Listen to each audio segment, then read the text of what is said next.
Well, welcome. Glad you all are here today, and welcome to Lisa Allgood, who is our special guest today. What's the name of the talk, Lisa? Oh, viruses, vaccines, and variants. Oh my. I love it. I love it. That was way better than my name that I was giving to it. So thank you for that. I will open us up with a brief devotion. This is one of those upper room devotions for leaders, and I thought it was ironic that the reading today was from 2 Corinthians, and it just hits a little close to home for what's going on in our world today. Listen as God speaks to us. Since I was sure of this, I wanted to come to you first, so that you might have a double favor.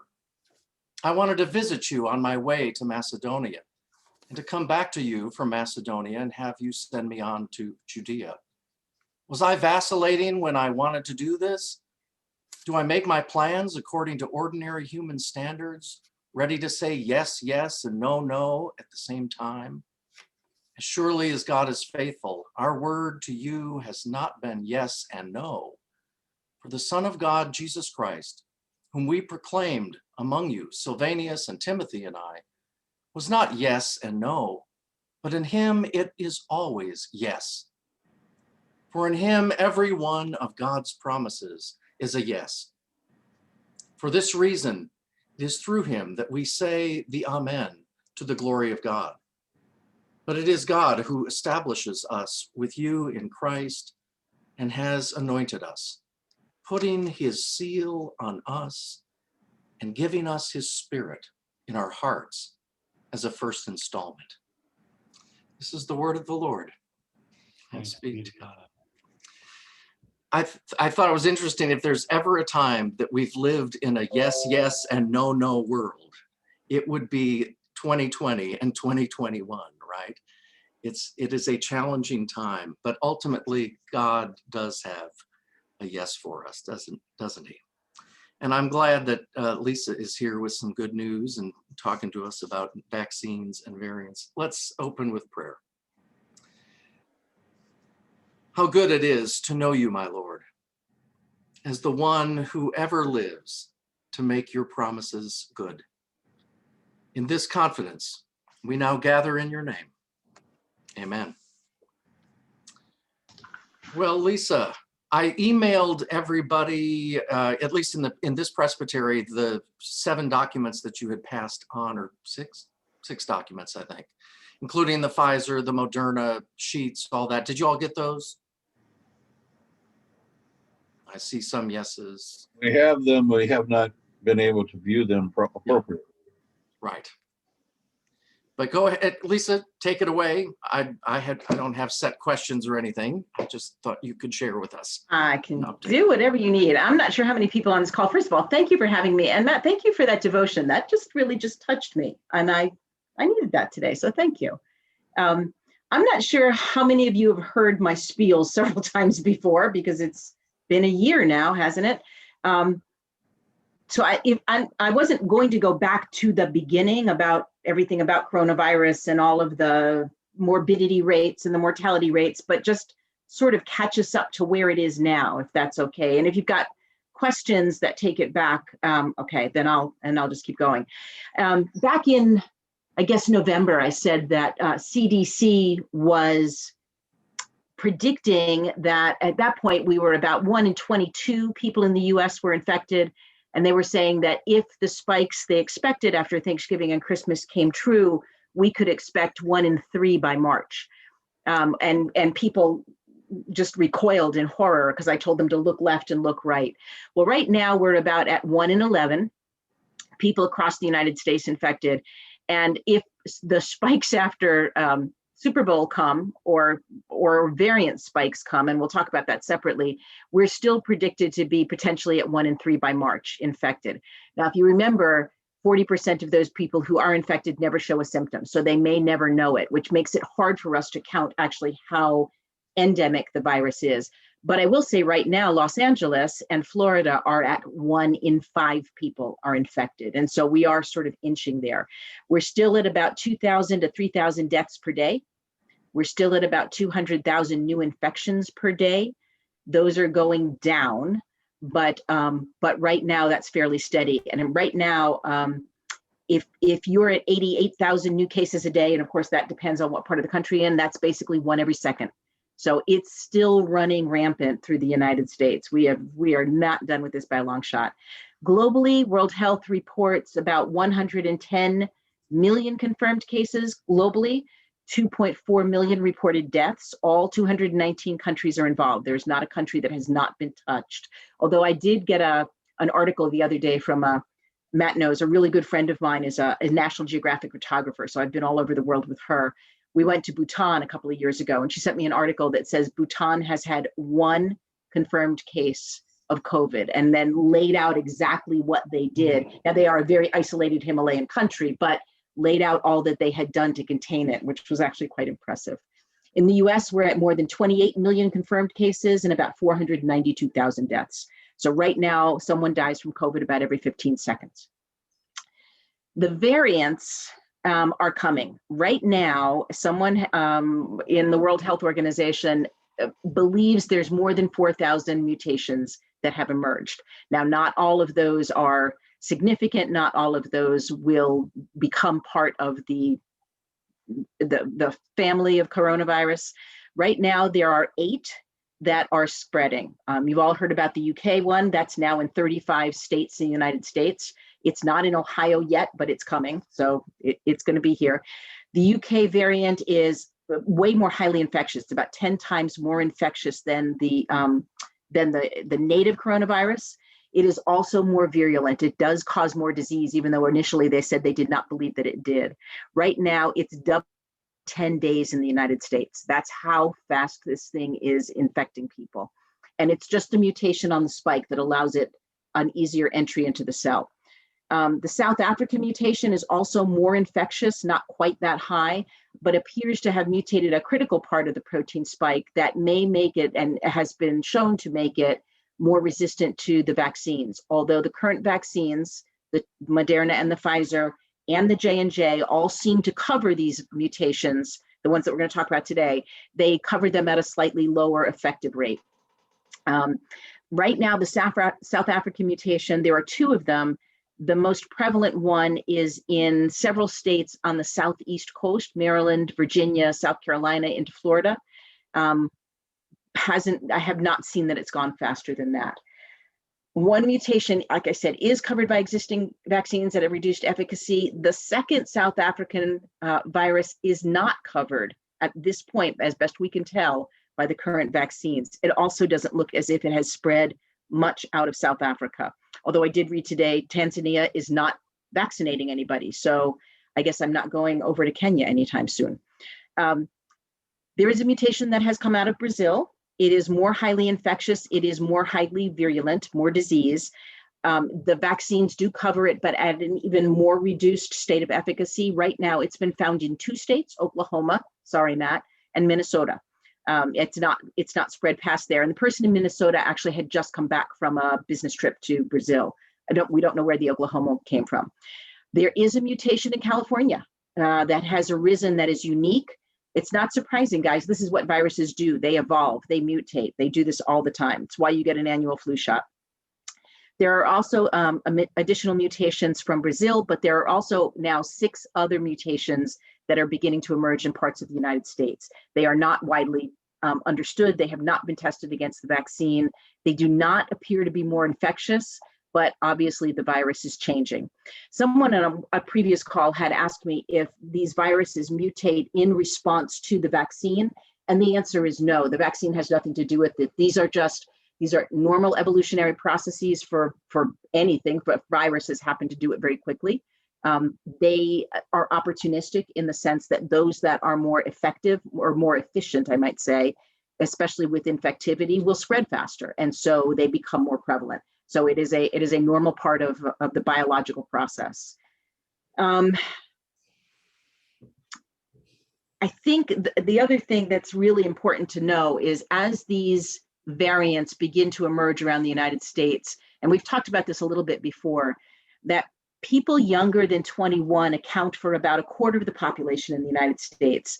They make up about less than 1% of the deaths of COVID. And yet, young people younger than 17 probably account for more than 70% of the exposure, because they do carry the virus in their nasal passages. We've talked before about how a study in the United States back in August at 3 different sites in the US showed that children between the ages of 4 and 17 have 25 times more virus in their nasal passages without any symptoms, unless they have a serious underlying medical condition. 25 times more virus in their nasal airways than a hospitalized adult. And so the vaccines that we have approved under emergency use authorization in the US are approved for the ages of 16 and up. There are viruses that are vaccines that are now in testing in ages 12 and up. And I did see that Pfizer and Astrazeneca, I believe, are both starting trials in children 4 and up. So they're starting to edge it down. But that also means that vaccines for children are not going to be available in 2021. Chances are pretty, even though those trials are much smaller than an adult trial, those vaccines won't be available until at least earliest the end of 2021.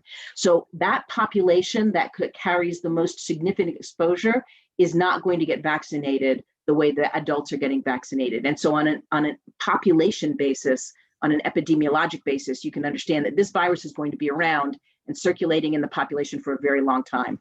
World Health has called it an endemic virus. It's now been declared that in the United States as well. That means we're going to be living with it for the rest of our lives. And the hope and sort of the strategy that CDC and other boards of health are employing are that if as much of the population as can be vaccinated, hopefully down to the age of 4, leaves it at a very low level in a very young population where it's more likely to manifest as a cold, and everybody else is vaccinated, so may carry it, but won't get sick from it. That's the hope. That's the plan. And so that's really what a vaccination program is designed to do. I actually have had the first dose of the Pfizer vaccine. I'm only eligible because of my degree. I'm not eligible by any other criteria, but they did give me a slot. And it was a non-event. I had a sore arm for about 14 hours and then nothing. So I get my next shot next week. We'll see how that goes. Everything I've been told is that both the Moderna and the Pfizer, if you remember, are mRNA technologically produced vaccines, which means they actually take a snippet of the genetic code for the virus that does not cause disease, but codes for the protein spike on the outside of the virus, which is the mechanism by which the virus gets into your cells and replicates. And so using that mRNA, your body then begins to recognize that protein spike. And when it sees it a second time, will start producing antibodies against it and mount an immune response. Both Moderna and Pfizer, the first shot should be fine. The only pre-existing condition that has caused some anxiety is whether or not you have a very specific type of allergic response. Food allergies are not a point of concern. Generalized allergies to pollen, things like that, are not a point of concern. Allergies to contrast dye for MRIs and CAT scans and things like that do not seem to be a point of concern. It specifically appears to be an allergic response to something that is a component of the virus or of the vaccine, polyethylene glycol. And that can be found in any number of things. It's a rare allergy, but for those who have it, it can be a very serious allergy. And so if you have an allergic response and you carry an EpiPen and you don't maybe know what you're allergic to, and my daughter is one of those. She had an idiopathic allergic response, we think, to a piece of clothing, believe it or not, piece of fabric. Then you should be bringing your medical records and your EpiPen with you when you go for your first vaccination. Part of the reason to do that is they will then watch you for 30 minutes to 60 minutes. Most normal people with no other pre-exposure issues will be watched for 15 minutes. The allergic reaction happens pretty immediately, but you want to make sure that they know they should be watching you and have either a crash cart or an EpiPen so that they can manage you. If you have an allergic reaction to those vaccines, you probably won't get the second dose. And that means that you will be somewhat protected, but not protected at that 95% level. So just that's the only watch out that these viruses have shown so far. The other side effects really tend to be extremely mild, a little bit of flu symptoms. The J&J vaccine does not tend to have those problems. It doesn't have polyethylene glycol in it. It's made differently. It doesn't require that very low level of temperature for storage and transportation. That means that's the vaccine that will go overseas, because that's the one that could go into Africa and South America.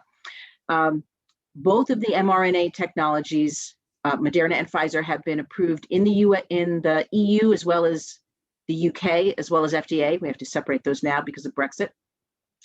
AstraZeneca has been approved in the UK, but has not been approved anywhere else. The Astrazeneca vaccine was not tested broadly in people above 65, which limits its utility, and it does not appear to be as effective not only against the native virus, but against any of the variants as well. The J&J vaccine is effective at about an 89% level, which is very high, and effective against the variants at about a 50% level. So still very effective. Each one of these the top four at this point, there are others. Novavax is the other one that's probably coming up. Every single one of these manufacturers is already creating a booster against the variants that we're seeing. And so, as we've talked about in the past, this is likely to be an annual vaccine, just like the flu vaccine, because they'll boost you at least for variants that emerge. We still don't really know, because it hasn't been around that long, how long the immune response to the vaccine will last. So again, it's likely this will be an annual thing. It's also becoming increasingly likely that, at least for some period of time, we're going to be carrying around vaccination cards. It's not without precedent. If you travel at all to Africa, you can't go between countries without showing proof of yellow fever vaccination. So this is not a surprise, but people are going to have to get used to that. And some of the airline industries are talking about whether or not that is a requirement to buy an airline ticket. Once you get the vaccine, the first shot, it takes about 2 weeks for your body to actually have an immune response. So you are not instantly immune with a magic cape the minute the needle touches your arm.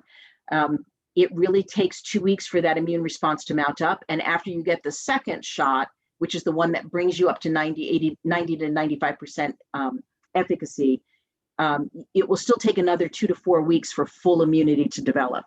The reason that everyone is saying you will still have to social distance and you will still have to mask after you receive the shot is that you can still carry the virus. You can still be infectious. It is likely, particularly with these variants, that we will all carry the virus at some point. The vaccine just means you're not going to get symptoms from it. So you will remain symptom-free, but you can still be infectious. And so at that point, the reason to wear the mask isn't so much so that you don't get it, it's so much that you won't get it to somebody else. The boosters from Moderna are 4 weeks apart. The boosters for Pfizer are 3 weeks apart. They've now extended that, partly because of the study design, but partly also just because of vaccine availability. And so now CDC has said, if your second shot is at least within 6 weeks of the first shot, that's probably good enough. So don't panic if you don't have that 3 week right at the right day. If you've had COVID before, you should wait 90 days before you get the vaccine. So once you're cleared of having COVID, you should wait 90 days before you get the vaccine. The only other recommendation that has come out recently is do not take prophylactically any analgesic or any anti-fever medication before you get your vaccine, because it actually reduces your immune response. And so it will reduce the amount of immunity that you get from the vaccine. It's fine to take it afterwards to keep the soreness away, or if you get a fever after the second shot, you can take it there, but don't take it before. Also, don't take anything that will make your blood thinner. So stay away from fish oil, stay away from vitamin A, stay away from aspirin. That was the other recommendation that came out. I think that's it. I think that's all the new stuff. That's it? Jeez, Lisa. I did that in 20 minutes. That was pretty good, huh? That was quite something. So, well, there are a number of people here on the call that have had their first dose, or maybe Kathy Johnson, you've had both now at this point. You've had both. Good. So there are a number of people in the room that may have questions about that or have gone down that road. I'm one of those who had COVID a long time ago and didn't even know it, right? This was back in early March, and then was tested in July for the antibodies, and I have those. So if I came to you and said, well, I have the antibodies in my system, so I don't need the vaccine, right? Get What the would vaccine. you say to me? I'd say stick your arm out and take the one they're going to give you. Yeah, you should get the vaccine, partly because the native immune response is weaker than the vaccine produces.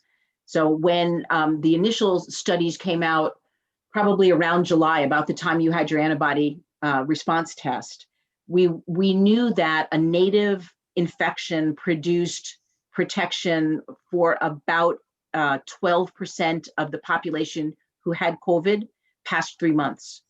But that meant that 78% of the population was not protected. And so you can always go back and get a second antibody test, but I would still get the vaccine. The immune response that the vaccine produces is much stronger than the native virus produces, which is not really surprising, honestly. Are you open to questions? Yeah, I'm open to anything you guys need. You tell me. Yeah, go. I am a very regular platelet donor. Hey, David. I've come back with negative tests all through. Got the shot on the 11th. I'm donating platelets again on the 26th, which is 2 weeks and a day.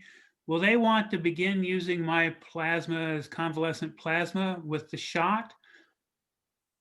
That's a really good question. And I'm not sure I know the answer to that. My guess is that if they're going to use convalescent plasma from someone who's been vaccinated, they would wait until you got the second shot. Okay. And so it'd probably be 2 to 4 weeks after that. They are asking, that will be a question I have to answer yes to on the 26th. But yeah, and actually, if you shoot me an email, because I'd love to know the answer to that, if they're looking for convalescent plasma after the first shot. What was your first shot? Was it Pfizer or Moderna? Moderna. Yeah, let me know. I'd love to know the answer to that. I'm good for you. Do that, but if they take it, because I go in and they take platelets and plasma, and they have a rotation that they work out. That's cool. That's great. All right. Well, I'm going to write myself a note to email you on the 27th and see what they ask you. Question too. I'm late joining this call because the health department called me. I'm scheduled to get my first vaccine on Friday. Yay. Because I teach college, but they have extra, so they've offered it to people who have high school students in their classes. So I jumped. I filled out my paperwork. I've have certain allergy to penicillin. I also had a response to the flu vaccine, just achy symptoms a number of years ago. So they were advising me they approved me that I had to go through a history with the health department to take a Claritin in the morning before I go get the vaccine. And also they were saying it's okay. I usually take an extra strength Tylenol at night so that I can move when I get up in the morning. And they said that was okay. What's your thoughts? Yeah, definitely Tylenol after the shot is not a problem. Anything after the shot to reduce achiness They said it was okay beforehand too. Yeah, I mean, again, the CDC recommendation is not to take anything that will reduce your immune response. Tylenol is better than something like Aleve, but if they've cleared you, I would definitely do whatever they've cleared you to do. And they were saying take a long-acting Claritin in the morning before I go for the shot. Yeah, and the interesting thing is, I know penicillin allergies do not interact with the Moderna or the Pfizer vaccine. Sorry about that. So that's not an issue. The allergy to a previous shot is usually due to the protein in which the flu virus is raised. It's usually due to albumin. And so again, albumin is not a factor in these two virus or vaccine preparations, nor I believe is a factor in the J&J vaccine. I'd have to go back and look at their sheets. But one of the documents that Matt sent out has the ingredient list for the Pfizer vaccine, and then a separate sheet that has the ingredient list for the Mrna vaccine. You could take those with you, and they should have it as well, but just to make sure that they are history and the vaccine, whichever one they're going to have it on hand, to make sure that they watch you just a little bit longer. Because I've had reactions like rashes and things. They had suggested, I've been approved, but had suggested that long-acting Claritin beforehand. Yeah. And there is a COVID vaccine rash that comes up. It's not an allergy per se. It's literally just a reaction at site that says you've got macrophages. You've got a cellular response. Your immune system is developing a cellular response at the site of the injection, but then it goes away. So the Claritin may help with that as well. So go ahead and follow their advice. Yeah, I would definitely. Okay. All right. Good. Along a personal line, we live at a lake which is pretty much deserted this time of year, and there's just 3 of us couples that habitat the street. But within 3 weeks, we'll all be vaccinated with second doses. Any problems with us getting together and enjoying a dinner in one of our homes? And I'm serious when I ask that, because we seriously want to do that more than we've been doing it. Yeah, I mean, I think the chances, I wouldn't make this a widespread recommendation that anytime you've got a vaccine, you don't have to do anything with masks. But if you've got 6 people who more or less cohabitate anyway, I mean, you're in the same neighborhood, you see each other, you're all vaccinated, as long as you wait 2 to 4 weeks after, and you're careful, and you're maybe a little socially distanced, I would say you're probably fine. Thank you. You're Lisa, welcome. you talk about this like masks will be with us forever, flu vaccine kind of thing. I mean, are choirs a thing of the past? Will we Oh ever gosh, I sing hope not. congregational hymns again? What Yeah, are we talking about? You and I both know. I mean, I used to sing with the New York Chorale Society. I desperately miss singing, and I really miss singing in a choir. No, I think we will go back to some semblance of nostalgia and normalcy. I tend to mix those words up because that's in a church setting. Sometimes what we think is normal is really nostalgia. I think singing will come back. I don't think that's really going to be an issue. I do think though that we are going to wait until we get to that herd immunity, which is 70 to 85% of the entire vaccinatable population. And once travel opens up, that's got to be beyond the borders of the US as well. And so it's going to take a little while. But once they can get young children vaccinated, 6 and above, 4 and above, and this becomes a lower level young person's infectious disease that will likely manifest itself as a little bit of a cold, then I think we're pretty much over the hump of it.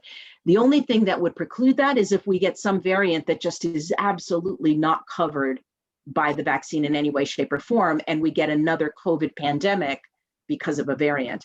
Could happen. I mean, following some of the world's infectious disease experts, they've basically said this is just the beginning. We are going to see additional pandemics. The freedom with which we move around the world is one of the factors why that happens. But things like this, as viruses jump from species into man, we're going to see more and more of these. And I've said this to you guys and others before. One of the beautiful things that came out of this, if anything came out that was good, was the way that the pharmaceutical companies and the scientific community did open source data sharing from day one. I mean, the original virus was sequenced January 11th of 2020, basically a month and a half after we really understood that it was going to become an issue. That's unprecedented in so many ways. And it was immediately known. And that's the reason we've got the vaccines less than 9 months after it became a pandemic in the United States. And so that kind of collaboration is very rare in the pharmaceutical industry because of the way the boards of health have set up requirements for novel data. Well, at this point with this kind of pandemic, that was all off the shelf at that point. So if anything came good out of this, it is that, one, we can do this. We can do novel technologies that are protective for humans. We can do it quickly. We can do it efficaciously and safely. And we can get our governments, maybe not the US government last year, but hopefully going forward, we can get our governments involved to be a part of that solution, where they are actually proactively buying vaccines to keep their people safe. So I think on a global level and a social level, we have learned a lot from this. But yes, I am reminded of the line, I don't know if you're all Princess Bride fans, where the Dread Pirate Robert, who has this black mask on, somebody says something about his mask and he says, oh, they're very comfortable. I think someday everyone will be wearing them. I think that was, that may not have been what he intended, but it sort of feels like it right now. just know we've got people that are really wrestling with, I mean, some have gone to this kind of hybrid worship and some have, some people in worship, you know, socially distanced, but we're all wrestling with how to come back to something that's a little more normal. Yeah. And I'm wondering what that metric is. You know, do we check vaccine cards at the door Yeah. and discriminate like that? What do you do? How do you move past this limbo that we're in? What's the metric? Yeah, I mean, I know your guys are, you know, your sessions are all wrestling with it just like mine are. And it's not a lot of fun. I've even had one young new pastor into the presbytery. She actually joined last summer in the middle of the pandemic. And somebody who was very influential in her church, not on her session, sort of went, you know, if we're not back by Easter, we might have to reconsider your call. I'm like, that's not her job. That's your session's job. Stop. What's it going to take? I mean, I think it takes a couple of things. We've put out the rubrics before. In Ohio, if you're purple or red, really consider staying closed. If you're orange or yellow, you know, open with precautions in place, with masks, with if you're going to sing with masks on, or find another way to have music. Once it gets warm again, consider doing your worship outside, which is a great way to witness to your neighbors. Keep the windows open, you know, keep the blowing air off. I keep getting these emails that talk about the miraculous air cleaners that people have. And I just like, no, it cleans it out of the unit, but as soon as it goes over an infected person, it's dirty again. And so it's all the same things we've talked about, and they will be in place at least probably into the fall, to be quite honest, especially because we will not be able to vaccinate the young yet. You know, by Christmas, my prayer would be by the time we get into Advent in 2021, we're back to something that looks like normal. Are we still going to be at a reduced capacity? Maybe. Hopefully not. You know, if people are wise and they get vaccinated, there are going to be some who won't, and there are going to be some who can't. But if people are wise and get vaccinated, and if they're not vaccinated, they're doing something to protect themselves, then I think the majority will be back to something that we recognize. You know, like I said, the vaccine is not a magic bullet. It's not a magic cape. Sessions have proposed vaccine cards. If you've been vaccinated, you can come in. Yeah, that only gets you so far, I think. And I don't think that's the legacy or the persona that any church wants to represent, right? Do you do pre-registration? Do you have a list of those people who have already been vaccinated and you keep a database separate from your membership rolls? Let's hope the PCUSA never asks for that on a stats report. But you know, it's that, who knows? We don't know what's coming. But I do think all of the precautions we've talked about are ones that we're going to have to consider going forward. I just think we are. I also think, and we've talked about this before, you know, this really gives us a chance to talk about what's core that we keep in our worship. Maybe we don't go back to hour-long worship, high liturgy. Maybe we do something different. Maybe we do more home churches. Maybe we do more equipping of our people to be self-reliant on their belief instead of waiting for that 1 hour on a Sunday where they're doing their own devotions and their own Bible studies and their own small groups. And I think it's going to look different even when we are maskless. But I have go ahead. a question. Anecdotally, I think a good percentage of my congregation is in the vaccine process. We have our percentage of young people under 21 is pretty low. Would we have our own herd immunity within our body? I know people are circulating, I get that. Yeah. But if 70% of the congregation is vaccinated by June, maybe we're on our way. You know, again, it's you can't eliminate all risk. You can mitigate the risk that you have. Mm-hmm. And so, you know, if 100% of your congregation is above the age of vaccination, which in Ohio is 65 right now, and they're all vaccinated, I think you've reduced the risk about as much as you possibly can. Mm-hmm. You know, they're going to be out in Kroger's, they're going to be out pumping gas, they're going to be out walking in the parks, they're going to go to the malls. they can still carry the virus. So the question then becomes, which virus are they carrying? You know, is it a Right. mutation that's not covered at as much of a robust level as the native vaccine or the native virus? What other pre-existing medical conditions put them at risk because they're older? And what visitors are you going to get that are maybe not vaccinated? And I think you start to look at those things and then you decide what you do. And I, you know, personally, I would say until we know the general population is at least at 75%, wearing a mask is something we've all gotten used to. It's not a bad idea for a little while. Right. Thank you. Of course.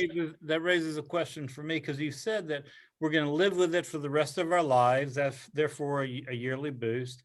And even after you have both vaccinations, you could be a carrier. Mm-hmm. You're just symptom free. So would that suggest that we will continue masks and social distancing Forever? No, I hope not. I don't think so. I do think that, again, the goal is to get this to as many adults and that to as many people as can be vaccinated who are approved. So hopefully that is eventually 6 and up, at least 6 and up, maybe 4 and up. Some of the clinical trial designs I've seen go down to age 4. Once you've gotten 85% of that population vaccinated, you're at herd immunity, which means the virus is not going to replicate fast enough to create these waves of epidemics. It also means that in the very young, because it never manifests as a disease. So you've got the virus, you can spread it, but your body isn't replicating that virus more. That's what the vaccine does. So if that's the case, then the 15% of adults who can't or won't be vaccinated are going to continue to be at risk, just like the ones that don't get the flu shot are at risk.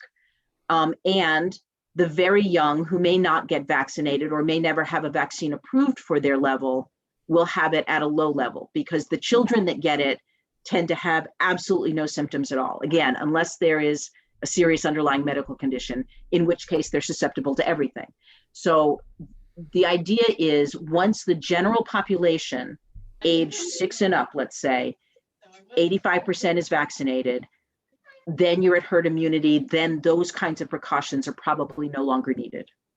And so what I'm hearing is that we could still have this COVID-19, but it would no longer be a pandemic.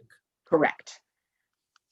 Just like you have, we've never gotten rid of the cold virus. Right. We've never gotten rid of things like Ebola or Marburg or Zika. Those are all endemic viruses. They exist in nature. They're never going away. It's not like we've eliminated them from the human condition like smallpox. And we probably never will with corona either. It also means that there will probably be other corona variants that pop their heads up once in a while. But, you know, will we ever get another coronavirus pandemic from this strain of coronavirus, or a mutant from this strain? Probably not if the vaccines continue to evolve along with the variants. Now, remember I said before, though, there are 8 strains of coronavirus out there. 3 of them have caused epidemics. This is the only one that's been a real pandemic, but 2 others have caused epidemics, and they were far more fatal. So we will probably see coronavirus in another form at some point in the future. It's a virus. That's what they do. Thank you. Yeah. I'm wondering if in the in-between time, between now and when we get to this some form of herd immunity, if it might be smarter to start back when we do once a month for a couple of months, then twice a month, or like first and third Sunday for a couple of months, and not try to be every week immediately while we're in this transitional time. It's an interesting strategy, I think. And I have to chuckle every time I hear herd immunity. I think of antelope or something like that. So one of my churches just last night suggested that they wanted to go back and revisit their decision tree. And they've been closed since March of last year. They've been closed for a whole year. So that they could start to allow their committees to meet in the building again, instead of doing everything by exhausting Zoom. And that was their way of sort of edging back in. So the committees could meet in person, masked and distanced, but that's only 4 to 6 people, instead of trying to put together an entire worship service for maybe 10 to 25% of your congregation, and all of the effort and the energy that expends. And so they said, we would rather put our effort and energy for worship into a really high level virtual experience where everybody's sharing the virtual experience, and just bring the committees together to do the work of the church, so that we can at least see each other and have some human contact. I thought that was a really, really good idea. I also do like the idea of, and maybe it depends on the size of your church. I had another church who said, wow, if I could get 25% of my congregation together at a time, because that's what my sanctuary distancing will permit, I'd be willing to do 4 services during the week, or 2 on Sunday, 2 other during the week, so that there's a way to have people see each other. I know tonight, Ash Wednesday, I've got churches doing drive-through ashes. I know the Catholic Church here has said they're going to sprinkle ashes over your head instead of touch. We've got Zoom ashes, we've got all kinds of things. Our synod our presbytery put out a meditation with instructions on making ashes. So there's lots of ways to do it. What was the other? For Maundy Thursday, one of my churches is putting together a pre-registration sign up, and they've got stations around the sanctuary. For one is a writing meditation, one is a poem, one is a light a candle and say a prayer. And so they will have, I think it's a small sanctuary, they'll have 8 to 10 at a time, and they're allowed to be in there for about 20 minutes, and they can spend their time at any place they want. And then they can go outside masked and engage, so they can talk to each other. So there are a lot of really creative ways to start bringing the congregation back together, but not put together the whole worship service. So I think the key is going to be, until fall, you're still going to be distanced. So, you're going to have a percentage of your congregation in, regardless of how you do it. And maybe the answer for you is 25% on each, a different 25% on each of 4 consecutive Sundays, and that's your month. And maybe that's there are lots of ways to play that. But it's an interesting idea. I hadn't thought about it that way. Then if you did have some infection, you would know before you start to spread it to everybody. Yeah, honestly, that's not different than just packing the house right now. But the key there is to make sure you can contact trace, just in case you get an infection. So, yeah. Jean, did you have something to say? Yeah, I have a question on the herd immunity. I keep seeing stories that say that 1/3 of the population is saying they're not going to get the vaccine. I'm wondering if the scientific community is still thinking that we will get to an over 80% vaccination rate, or if we're just thinking, well, we're screwed. So there are 3 parts to answer that. One is basically what Matt said. He's already had it. So ostensibly, whether or not he's got detectable antibodies, his cellular immune system may still be able to mount a response. So if part of that 30%, if that's true, and it probably is to a certain extent, how long that lasts, we don't know, because cellular immunity is very expensive and very difficult to measure. Assuming that's true, we're not actually starting at 0 in terms of how much of the population is already immune. So that's one part of that answer. And there's a young, 27 years old, a young Asian man in San Francisco that since last year has been doing computer models of the infectivity rate and the spread. And his models are better than CDC's. His have been spot on.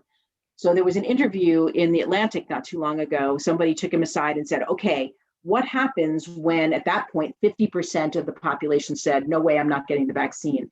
And so he went through his model and said, you can still get to 70 because of the way the virus replicates. And this was before the variants came out, but because of the way the virus replicates and goes away, the native immune response, if you assume this, and the fact that we're not starting at 0, and at this point now, 70% of the population have said they would get the vaccine.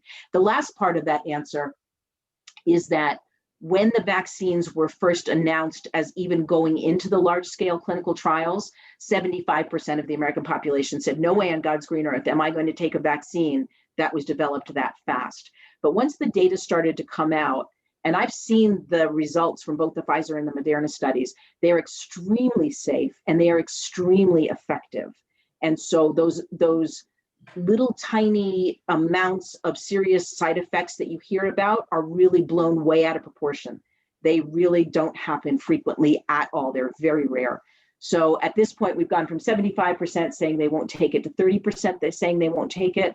The medical community and CDC and the government are now beginning to mount campaigns to say, no, you really do want to get vaccinated. And if you have these underlying conditions that put you at risk, we will help you manage them. And so I think it's getting better. So I think we'll get there. Thank you. Long-winded way of saying yes, we'll get there. Anything else? Others of you just jump in there. Hi, Lisa, I've got a question. Yes, ma'am. One of the handouts here, it's called FT, and it's about church opening and closing guidelines. Where is this from, and can you talk just a little bit about that, like when the phases are? Yeah, I'm going to pull it up while I talk to you. FT is actually one of my churches. I adapted theirs because it was actually one of the more cogent ones that came out early. So I'm going to pull it up. And the church is Fort Thomas, by the way. That's what FT stands for. So in the past, when I've talked about this, I said that Governor DeWine, whatever else you believe about him, gave us an absolute gift when he put the 4 color codes in place for Ohio. And there are similar websites. CDC has one county by county. COVID Act Now has one county by county. They're not the same colors, but it's the same idea. Those colors are predicated on independent, objective, scientific, and medical criteria that get them to that level. And the criteria can be applied differently, or you can get to different levels differently depending on if you're urban or rural, but it covers it either way.